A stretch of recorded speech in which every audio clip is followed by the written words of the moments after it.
focusing on outcomes. When we brought this up, it was perfect because I had a whole thing that I was wanting to talk to you about this. So I'm a big proponent of something I call the rule of 100, and I'm not the one who invented this, but it's basically 100 primary actions. So I talk about this within the context of advertising. So you make 100 minutes of content, you do 100 outreach if you're doing outbound, you spend $100 a day on ads, and if you've already spent the money on ads, then you're doing 100 minutes a day of writing ad copy, looking at other people's ads, looking for hooks, and then trying to create more advertisements for your business. And the rule of 100 for most people takes about 4 hours a day-ish. And the thing is that's pure inputs, not output. But I've already taken the time to define what those inputs are that create the outputs. But later on in the book, $100 Million Leads, I talk about the rule of 100 on steroids, which is something that I learned from a guy who owned 13 or 14 really successful gyms, and he called it open to goal. And he said, yeah. He said, my managers work open to goal. And I was like, what does that mean? It's like, so they work open until they hit their goal. And so sometimes that means they hit their goal by noon and they can cut out. Or that means that they have to go from 5 a.m. until midnight that night, because that's how long it took them to hit the goal. And so I've seen this across a lot of high achievers across domains. So like, I'll keep shooting free shots until I hit 100 free shots.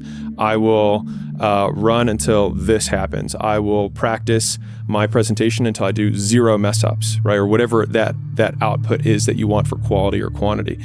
And I think that you have to first figure out what the input is that most closely correlates or tracks with the output you want. Mm-hmm. And then you jam as much as you possibly can into inputs. Because if I said, hey, go get me 10 customers, you freeze, because it's like, well, what do I do?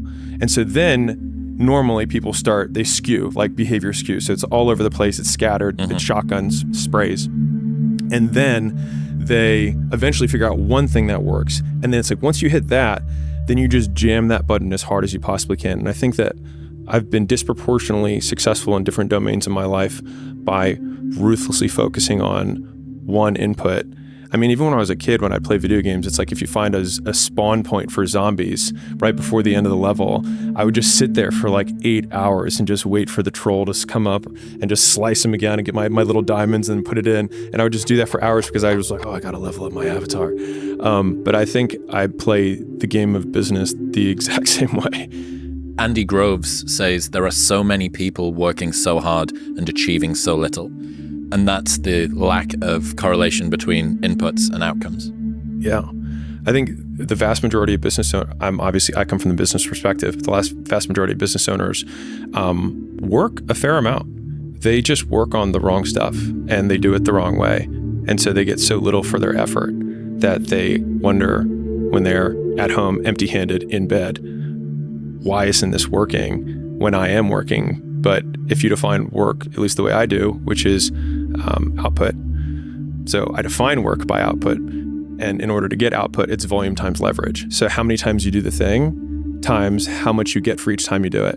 And so that is do you work smart or do you work hard? It's you do both. You do as many reps as you possibly can, and you do it with the most leverage possible. So if I make 100 phone calls, the leverage that I can have there would be how skilled I am.